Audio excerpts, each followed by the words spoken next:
అదే RTV app వార్తల్ని క్షణాల్లో చదివే అవకాశం ఉంటుంది. ఒక న్యూస్ పేపర్, ఒక టెలివిజన్ ఛానల్ మీ చేతుల్లో ఎప్పుడూ ఉంటాయి. దేశవ్యాప్తంగా రైతులు ఈరోజు ఆర్థిక పరిస్థితి ఎలా ఉందంటే ఎక్కడేసిన గొంగడి అక్కడేనట్టుంది.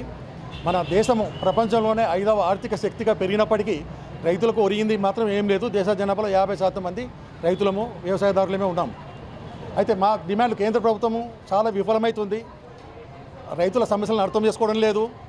ఇప్పుడు హర్యానా, పంజాబ్ రైతులు కోరుతున్న చాలా చిన్న కోరిక, అవి కూడా పరిష్కరించడానికి వాళ్ళు ముందుకు రావడం లేదు.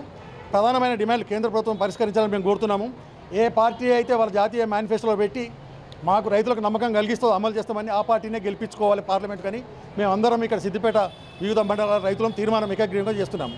మొదటిది, రైతు సాగుకు పెట్టిన పెట్టుబడికి 3 రేట్లకు తగ్గకుండా కనీస మద్దతు ధర నిర్ణయించాలి. ఒక 30,000 పెట్టుబడి పెట్టిండు వరి పంట మీద అంటే ఆయన అమ్ముకుంటే 90,000 రూపాయలు రైతుకు రావాలి. అంతేకాకుండా ప్రకటించిన మద్దతు ధరకు చట్టబద్ధత కూడా ఉండాలి కంపల్సరీగా. చట్టబద్ధత కల్పించకుండా మార్కెట్లో ధర తక్కువ ఉంది, తక్కువకే అమ్ముకోమంటే చట్టబద్ధత కల్పించాల్సిన అవసరమే లేదు. అప్పుడు మూడవది ఏంటంటే పంటల బీమా పథకం ఇంతవరకు కేంద్ర ప్రభుత్వం ఎప్పుడు సీరియస్గా తీసుకోలేదు, దాన్ని అమలు పరచలేదు. పంట నష్టపోయినప్పుడు ప్రతిసారి లక్షలాది రైతులు లక్షలాది ఎకరాలు పంట నష్టం నష్టపోతున్నారు. పంట నష్టం జరిగినప్పుడు 30 రోజుల లోపల సంబంధిత రైతుకు మొత్తం నష్టపరిహారం కట్టించే విధంగా, జరిగిన నష్టానికి తక్కువ లేకుండా కట్టించే విధంగా పంటల బీమా అమలు చేసే బాధ్యత కేంద్ర ప్రభుత్వం తీసుకోవాలి. అంతేకాకుండా మొత్తం ప్రీమియం కేంద్ర ప్రభుత్వం భరించాలి. కేంద్ర ప్రభుత్వందే బాధ్యత 3 కూడా.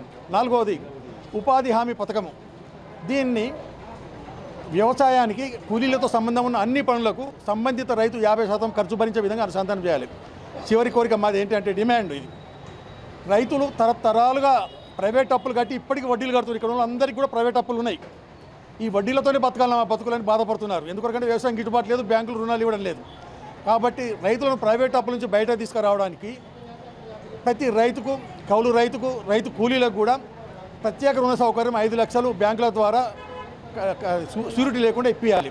ఇవన్నీ డిమాండ్లు ఏ రాజకీయ పార్టీ అయితే వాళ్ళ మేనిఫెస్టోలో పెట్టి రేపు పార్లమెంట్లో గెలిచిన తర్వాత మేము అమలు చేస్తాము, రైతులకు అండగా ఉంటాము, రైతుల సమస్యలను శాశ్వతంగా పరిష్కరిస్తామని చెప్తుందో అట్టి రాజకీయ పార్టీనే మేము గెలిపించుకోవాలని చెప్పి రైతులందరం ఏకగ్రీవ తీర్మానం చేస్తున్నాం. ఈరోజు సిద్దిపేట జిల్లా తెలంగాణ రైతురక్ష సమితి పక్షాన కేంద్ర రాష్ట్ర ప్రభుత్వాలు రైతులపై అవలంబిస్తున్న చర్యలకు మేము ఈరోజు సిద్దిపేట జిల్లాలో రైతుకు పంటలకు పెట్టుబడి సాయం అందించాలని, ఇన్సూరెన్స్ రైతు సర్వే నెంబర్ ప్రకారం ఇన్సూరెన్స్ మొత్తం ప్రభుత్వమే చెల్లించి ఇవ్వాలని, ఇప్పుడు మనం పెట్టుబడి పెట్టిన దానికి 3 రేట్లు తగ్గకుండా కేంద్ర ప్రభుత్వం రైతులకు ఇవ్వాలని, మరి బ్యాంకుల నుండి ఒక రైతుకు ఎలాంటి షూరిటీ లేకుండా ఒక పాస్బుక్ చూస్తేనే 5 లక్షలు రుణం ఇవ్వాలని మేము సిద్దిపేట పక్షాన మేము డిమాండ్ ఇస్తున్నాం.